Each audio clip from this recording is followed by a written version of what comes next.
जय हिंद। देखिए, इस वीडियो में हम बात करेंगे डोलोपार 250 mg सिरप के बारे में। डोलोपार ड्रॉप के बारे में हमने जान लिया था कि छोटे बच्चों में चलता है। 1 साल से छोटे बच्चे होते हैं, 2-3 महीने के बच्चे, 6 महीने के बच्चे, 15 महीने तक के बच्चों में ड्रॉप चलता है। इसके बाद डोलोपार 125 mg सिरप के बारे में जान लिया था, 120 mg सिरप के बारे में, कि वो करीब करीब 1 साल से लेके 2-2.5 साल तक के बच्चों में दिया जाता है। आज बात करेंगे डोलोपार 250 सिरप के बारे में, 250 mg के बारे में। तो दोस्तों, ये करीब करीब 1 साल से लेके 4 से 5 साल तक के या 6 साल तक के बच्चों में दिया जाता है। देखिए, ये पीने की सिरप आती है, एलोपैथिक मेडिसिन है।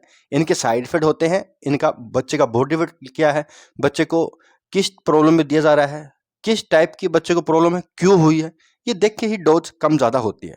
तो बच्चों के डॉक्टर होते हैं, पीडियाट्रिक डॉक्टर होते हैं, बच्चों के चाइल्ड स्पेशलिस्ट, वो प्रिस्क्राइब करते हैं, कभी भी सेल्फ यूज़ नहीं करना है।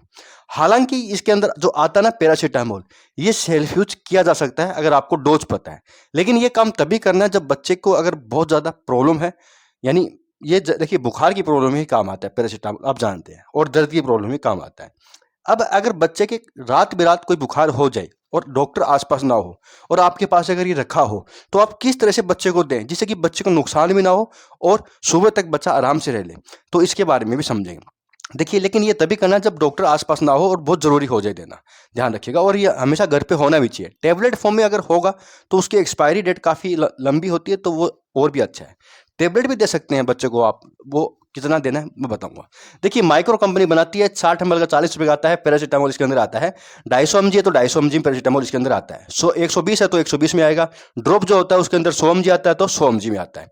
तो देखिए, इसके अंदर आप जानते हैं बुखार की प्रॉब्लम होती है और बच्चे के दर्द होता है। दर्द यानी कई बार बच्चा गिर जाता है, चोट लग जाती है, मस्कुलर पेन होना, जिसके कारण बच्चे के बुखार आ जाता है, या बच्चे की कोई दर्द हो रहा है, या कोई सोइलिंग यानी सूजन वगैरह आ जाता है, तो वहां पर उस दर्द में ये काम कर देता है, बच्चे को रिलीफ मिल जाता है। कई बार बच्चे के ना टीका लगता है, इंजेक्शन वगैरह लगते हैं, वैक्सीन लगता है बच्चे के, तो उसके कारण भी बच्चे के ना बुखार आता है, दर्द होता है। जहाँ पर टीका लगता है वहाँ पर दर्द होता है, उस दर्द को कम करने के लिए भी ये काम आता है। इनके अलावा बुखार, अगर टीका लगता है बच्चे को बुखार आता है तो भी ये काम करेगा। इनके अलावा दोस्तों, कई बार बच्चे के ना फ्लू वगैरह, वायरल वगैरह बुखार वगैरह आ जाते हैं, या कोई टाइफाइड बुखार होना, उस कंडीशन में भी देती हैं। वायरल बुखार में प्लेन पैरासीटामोल ही देना चाहिए, नुकसान नहीं करता है। इसके साथ कई बार मेफानिक एसिड वगैरह भी आते हैं, तो वो ऐसे नहीं करना है, ठीक है। इसलिए कह रहा हूँ डॉक्टर की सलाह से देना है, लेकिन प्लेन पैरासीटामोल हमेशा सेफ रहता है। देखिए, समझते कितना देना है।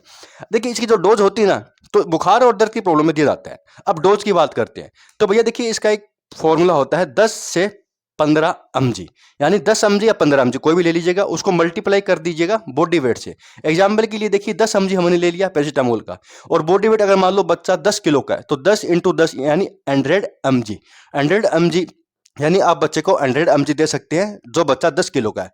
अगर बच्चा यहाँ पर 20 किलो का होता तो यहाँ पर जो आता वो 200 mg आता, 200 mg, तो यानी बच्चे को आप 200 mg दे सकते हैं। अब देखिए कैसे कैलकुलेट करें। अब इसके अंदर 250 mg है, तो 250 mg है पर 5 ml, यानी 5 ml की कैलकुलेट आप करोगे तो 5 ml में 250 mg पैरासीटामोल मिलेगा। तो उससे थोड़ा सा कम देना है, यानी 3.5-4 ml देना है, जिससे कि 200 mg बन जाता है। थोड़ा सा ऊपर भी जा सकता है, ऐसे नहीं 10 mg, 15 mg, इसलिए कह रहा हूँ 15 mg ले सकते हैं, यानी आप 250 mg बच्चे को दे सकते हैं। कितना, अगर बच्चा 20 किलो का है तो 250 mg दे सकते हैं। इस तरीके से आप निकाल सकते हैं। अब ये कितनी बार दे सकते हैं, तो मैक्सिमम 4 टाइम, 4 बार आप दे सकते हैं, यानी हर 6 घंटे के बाद आप दे सकते हैं। ऐसा क्यों कह रहा हूं, क्योंकि देखिए कई बार ना बच्चे की बुखार उतर तो जाता है देने के बाद, लेकिन वापस आ जाता है। तो वापस आ रहा है, जा रहा है, इस कंडीशन में आप दिन में 4 बार बच्चे को रिपीट कर सकते हैं।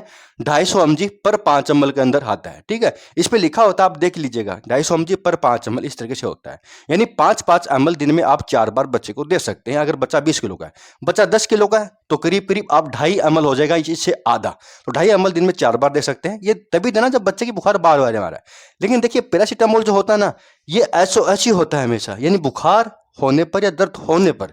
अगर बुखार आ रहा है, आपने दे दिया 5 ml, वो उसके बाद 4-5 घंटे बाद वापस लग रहा है, बच्चा गर्म हो रहा है, बुखार आ रहा है, बच्चा कप आ रहा है, तो वापस दे सकते हैं, इस कंडीशन में दे सकते हैं। हालांकि अगर वापस बुखार नहीं आ रहा तो जरूरी नहीं दिन में 4 बार देना, ये चीज ध्यान रखिए।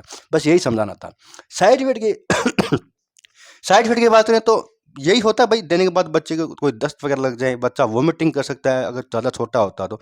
हालांकि ये फ्लेवर वाइज आता है, इनमें फ्लेवर आते हैं, जैसे कि स्ट्रॉबेरी फ्लेवर, मैंगो फ्लेवर, इस तरह से आते हैं, जैसे कि बच्चे को ये दिक्कत नहीं करता। लेकिन अगर बच्चे को उल्टी वगैरह हो जाती है तो कोई दिक्कत नहीं है। 30 मिनट से पहले अगर उल्टी हो जाए तो वापस दे दीजिएगा। 30 मिनट बाद हो रही है तो वापस देने की जरूरत नहीं है, वो उसने अपना काम कर दिया। इस तरीके से भी होता है। तो इस तरीके से दे सकते हैं आप। साइड इफेक्ट पेट दर्द हो सकता है, भाई गैस बन जाती है कई बार पैरासीटामोल देने से, या बच्चा वोमिटिंग कर सकता है। इनके अलावा काफ़ी सेफ है, कोई साइड इफेक्ट नहीं है। तो आप इमरजेंसी होने पर इस तरीके से निकाल सकते हैं।